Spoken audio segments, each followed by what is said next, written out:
Ébresztő, rohadt faszopó lusta bandája. Azt hiszitek, hogy a bagoly másodrendű állat ebben a retkes kibaszott országban. Nekem talán nincsenek istenverte jogaim. Én talán nem fizetem a véresre baszott geciszagú adót, mint ti. Na ébredjetek, hullaszagú nyomorék dögök, és mars megkeresti a szemüvegemet, mert ha nem leharapom a faszotokot, és úgy véresen felragasztom a másik homlokára, majd oda teszlek leszopni saját magatokat. Megvan-e értve, tetves anyabaszók?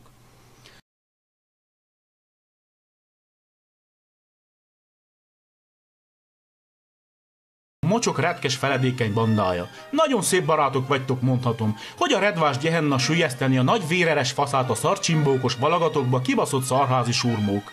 Én bezzeg dobos tortát sütöttem nektek, gecik, hogy nyugodtatok volna meg, miközben a szőrös pofátokat tömtétek vele.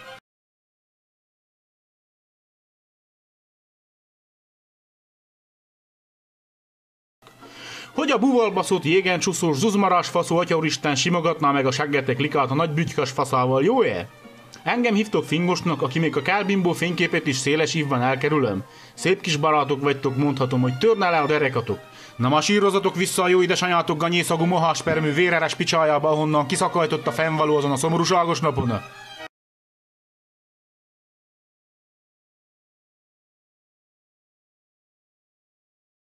Te elbaszott Don Juan, te anyaszomorító csendháborító, te, hogy a békességes jóisten kell dörgölni a gyászos faszát a szájad prémibe, amíg belékékülsz, hely.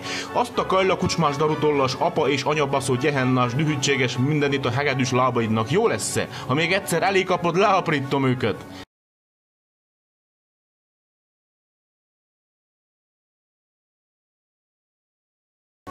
Hogy az a rezgő szakallú, redvás valógú, mélabus, fültövön baszott Szent Jó Jehova suvasztaná a csiklón az egész adóhivatalt igazgatóstól, de még máma? Azt a kinkeserves, putrigályos, szájszélen cseszett, hétherotos, büdös istenfaszát, hát azt. Hát itt kibasztak ebben a kurva retkes istentől elrugaszkodott nyomorú országban az emberrel. Hát itt mi lesz, hely? Szopókkal, ha? Csufókodnak a bogarakkal, a cifraszűrős, hétlábon forgó, fináncos kutyapicsáját az egésznek, azt?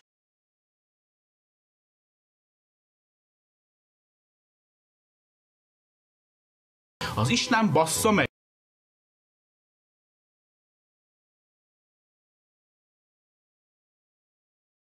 Azt a kajlakucsmás darutollas orgonasip mellett nevelkedett nagy valagadot, hogy dugtad volna a káposztasarralóba oda, ahelyett, hogy az egyetlen használható ösvére teríted a málnaszagú szarodot, te ordinári orcátlan faszkalap.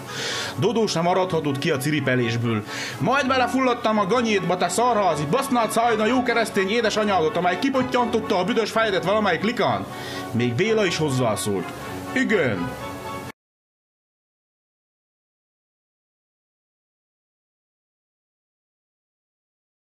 Hogy a buvalbaszott nyomorúságos ráksúly egyenle a fejeteket a helyről, érzelmi nyomorékok társaságja. Na most az anyukátok vad picsájába, csak nehogy összekeverjétek ki, hova bújik vissza.